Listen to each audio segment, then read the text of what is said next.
Now, your daily digest of the Dartmouth Lake Sunapee region, southern Vermont, and Windsor County. News, sports, weather, and all that is happening in our area. The news on YCN, your local view. Good evening. It's Monday, February 2nd. I'm Laura James. Welcome to YCN News. Snow, snow, snow. Well, it's winter after all, and the school week begins today. At most public schools across New Hampshire and Vermont closed due to the weather. From Windham and Windsor districts in Vermont to Cheshire, Sullivan, Grafton, and Merrimack counties in New Hampshire, students got another reprieve from the classroom. Well, it seems we've hit that point in the winter where almost weekly we face yet another major snowstorm, and today was no exception. According to the National Weather Service, the reason is a strong surface low-pressure system tracking across the northeastern U.S. throughout the day today and this evening. Now, this is a potent winter storm stretching all the way from the Ohio Valley to Vermont to New Hampshire, and you guessed it, cold weather to follow. Snow totals across our viewing area accumulated anywhere from 6 to 12 inches, depending on elevation, with heavier snowfall amounts in areas to the east and south. But YCN's Capital Connections' John O'Connor put on his snow reporter hat once again today and hit the road to check out the storm. So Laura, I'm hit this rest stop in Springfield, New Hampshire. The snow's coming down. The highways, not great driving. A few people are out. A couple cars off the road. It's been a tough little snowstorm. We got a lot of hype the last one, but a lot more snow, I think, in this one. I had a chance to talk to somebody who's coming up from Boston. So Laura, as I was driving up to check on the snow today, I ran into Jeff, who's driving to Montreal from Boston. So Jeff, how are the roads out there? It's pretty crazy out there. I guess usually when you have a car in front of you too, the visibility gets pretty low. Yeah, it's not the funnest drive right now, but... Are you able to drive about 25, 30 miles an hour all the way up? Sure, I'll say that for the TV. How long do you think it's going to take to get to Montreal from here? I don't know, I guess I'm hoping maybe 6.5, maybe 7 if it's really bad. Well, good luck, drive safe. Thank you very much. Before I head out, I want to give a chance for you to take a look at the view behind me. Today, you really don't see anything but the snow falling. Normally, this is a great place to see a great view across the valley. Laura, back to you. So even if you're not heading from Boston to Montreal, the key for today and every snowstorm is to use caution and common sense on the snowy roadways. Steady snowfall throughout the afternoon led to dangerous and slow going for drivers of all vehicles. Road closures today are the norm, and police urge people not to travel if they don't have to, or use extreme caution if driving can't be avoided. Now, just before 1:30 p.m. today, I-91 northbound between exit 7 in Springfield, Vermont, and exit 8 in Wethersfield needed to be closed due to several motor vehicle collisions. Today, Vermont State Police report a 54-year-old motorist from Mount Holly, Vermont, is set to appear in a Windham courtroom February 24th. Charged with driving under the influence and too fast for road conditions, Elizabeth Garrity was arrested by police and issued a ticket after police responded to a report of a car off I-91 in Rockingham minutes before noon today. Garrity lost control of the 2008 Chevrolet Trailblazer she drove, going off the right side of the highway and striking the ledges. The vehicle sustained front-end damage. Garrity was not injured. Along Interstate 89 in New Hampshire and northward to Vermont, the highway remains snow-clogged and covered. In Milton and Burlington, Vermont, on that stretch, at least 2 accidents resulted in traffic delays. The Burlington area accident happened after 1 p.m., with state police issuing a traffic warning for the I-89 north at exit 13 at 1:21 p.m. The crash involved a tractor-trailer unit and several cars. The tractor-trailer fell over, resting against the pavement while police worked the scene. Commuters may want to use extreme care when driving I-89 in Vermont, north or southbound between Montpelier and Burlington. Fortunately, there were no fatalities reported from any road accidents today.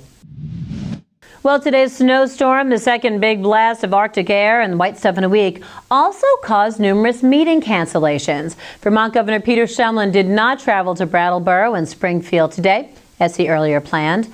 Governor Maggie Hassan also postponed her schedule to meet at a program honoring New Hampshire student athletes. And the Sunapee School District deliberative session scheduled for tonight will now take place on Wednesday. The meeting begins at 7 p.m. at the Sunapee Middle High School on Route 11. However, the town of Sunapee's deliberative session on its 2015-2016 municipal budget will remain as scheduled for tomorrow. Tuesday night's meeting will begin at 7 p.m. at the Sunapee Middle High School.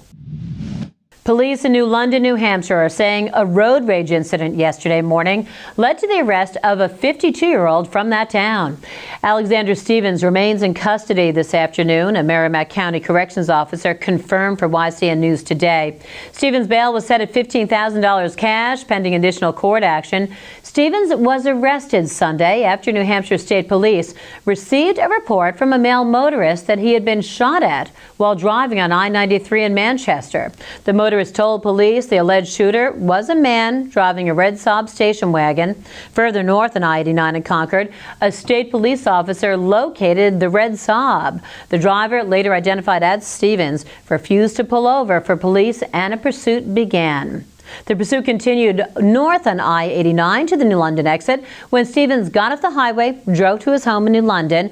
When he pulled into the home's driveway, 3 of the red Saab's tires were made flat by 3 different sets of spike strips that police laid out on the roadway from Concord to New London to forcibly stop the station wagon Stevens drove yesterday. Once he reached his home, police say Stevens ran into the house and refused to come out. Police set up a barrier outside the home and established communications with Stevens. Stevens came out of the residence a short time later and was taken into custody. He's charged by police with reckless conduct, 2 counts of disobeying a police officer, criminal threatening, resisting arrest, possession of a narcotic drug, and operating a motor vehicle after suspension. New London and Sunapee Police Departments assisted New Hampshire State Police.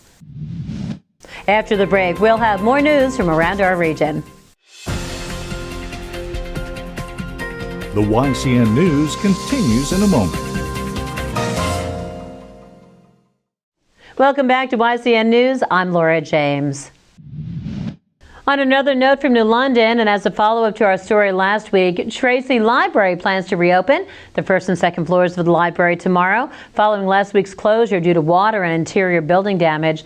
Even so, the ground floor children's area will remain closed for reconstruction. As repairs continue, children's services, including programs and a selection of books, will be offered in the library's main floor meeting room. Meanwhile, in Concord, a hearing that proposes to tax a group of New Hampshire-based nonprofit associations will be held Friday due to the snowy weather. House Bill 569 will be discussed before the State Ways and Means Committee. The bill aims to raise money for the state by enacting the New Hampshire Business and Enterprise Tax, or BET. YCN News will follow up on the story as it develops. It was a big day today, and just in case you missed the story about a little groundhog who makes his appearance every February 2nd on Groundhog Day, Punxsutawney Phil indeed saw his shadow, indicating 6 more weeks of winter. Whether or not that prediction is accurate, we thought it might be a good time to think about winter driving safety and ask John O'Connor to stop at an intersection and check out the snowbanks. So Laura, one of the things I want to remind our viewers of until they get a chance to clean up the snow, these banks at the intersections are really pretty high. This one's probably about 4 or 5 feet off the ground. So the visibility is really going to be cut. So drivers should be very careful coming in to stop signs because it's just hard to see the emerging traffic. Thanks, John. And with the cold weather on the way, it looks like those snowbanks will be around for 6 more long weeks of winter.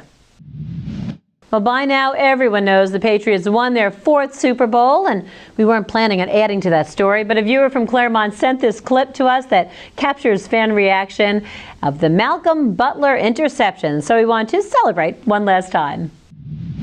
Oh, no!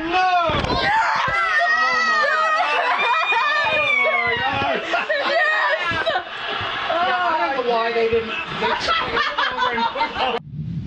Memories from last night's Super Bowl will have to tide you over until next August when the Patriots gear up to defend their title.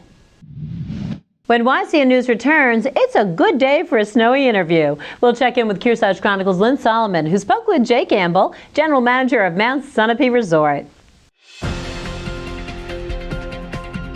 The YCN News continues in a moment.